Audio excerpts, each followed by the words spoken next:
তাকে 7 বছর যাবত রেপ করা হয়েছে। তাকে উলঙ্গ করে কোরআনের পাতা ছিঁড়ে দিয়ে পুরো নিচের ফ্লোরকে কোরআনের পাতা দিয়ে ছিঁড়ে ভরাই দিয়েছে।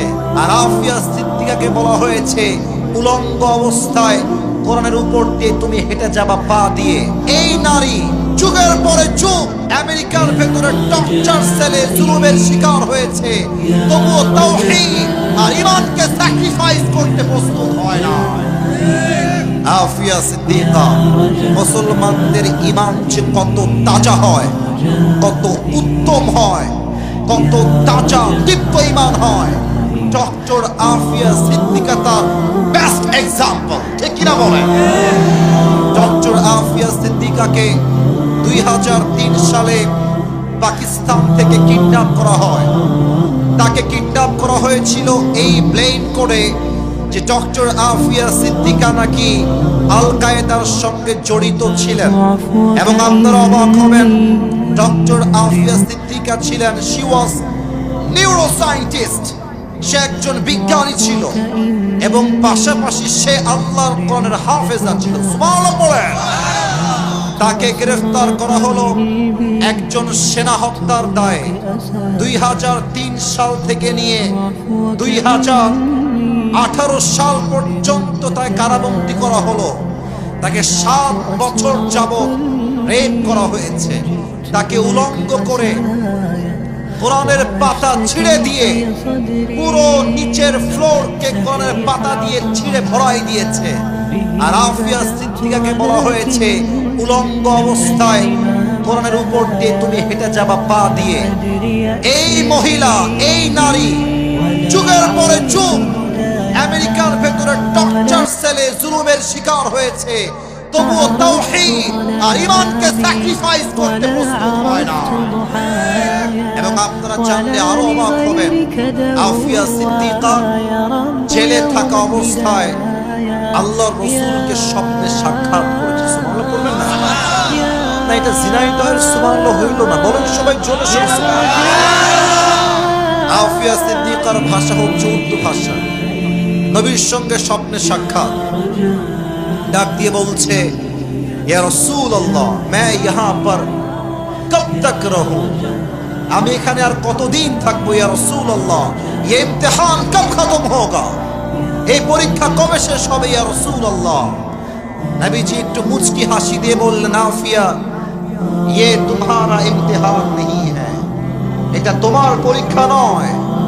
এই কথা শুনে আফিয়া সিদ্দিকা চোখের পানি ছেড়ে বললেন या रसूल अल्लाह अगर ये मेरा इम्तिहान नहीं है तो मुझे जो जुल्म किया जा रहा है ये मुझसे और बर्दाश्त नहीं होता।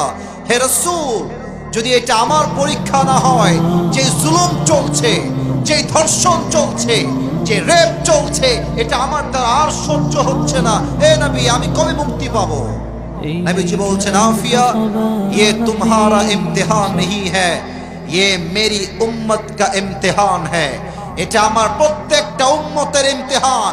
হকের পক্ষে থাকলে বাধা আসবে, জেল আসবে, জুলুম আসবে, বাট কথা হবে একটা, আমার জীবন যাবে, কল্লা যাবে, বাতিলের সামনে আমার মাথা ঘোরাত হবে না। জিনাইদহের ভাই, আল্লাহ সেই জাগ্রত ঈমান আমাদের সবাইকে দান করুক। পড়েন সবাই আমিন। অতএব আমি আসিফ হুজুরের লাস্ট এন্ড ফাইনাল কথা, আল্লামা দেলওয়ার হোসেন সাইদি হুজুর জেল খেটেছেন, জুলুমের শিকার হয়েছেন, শহীদ হয়েছেন, বাতিলের সামনে মাথা নত করেন নাই। আল্লামা মামুনুল হক সাহেবকে ধর্ষণের মিথ্যা মামলা দিয়ে জেলখানায় বন্দী করা হয়েছে, উনি ওনার মাথাকে বাতিলের সামনে নত করেন নাই। আমাদের সকলের কলিজার টুকরা মিজানুর রহমান আজহারীকে 2020 সালে মিথ্যা শিবিরের ট্যাগ দিয়ে, জামাতের ট্যাগ দিয়ে, রাজাকারের ট্যাগ দিয়ে দেশ ছাড়তে বাধ্য করা হয়েছে। আজহারী দেশ ছেড়েছে, বাতিলের সামনে মাথা নত করে না।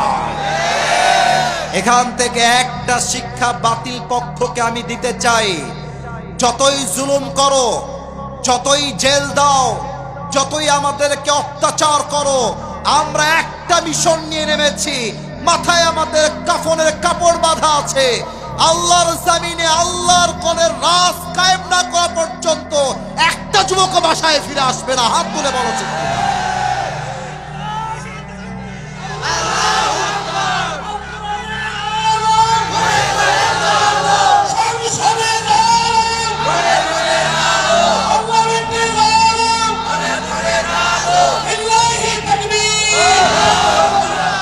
আল্লাহ যেন এই স্লোগানকে কবুল করে, পড়েন সবাই আমিন। খালি স্লোগান দিলে হবে না, যখন দিন কায়েমের আন্দোলনের কথা আসবে, আল্লাহর জমিনে আল্লাহর রাজ কায়েমের কথা আসবে, মাথায় কাপড়ের কাপড় বেঁধে রাস্তায় নামতে হবে যুবক ভাই। আল্লাহ যেন সবাইকে কবুল করে, পড়া আমিন।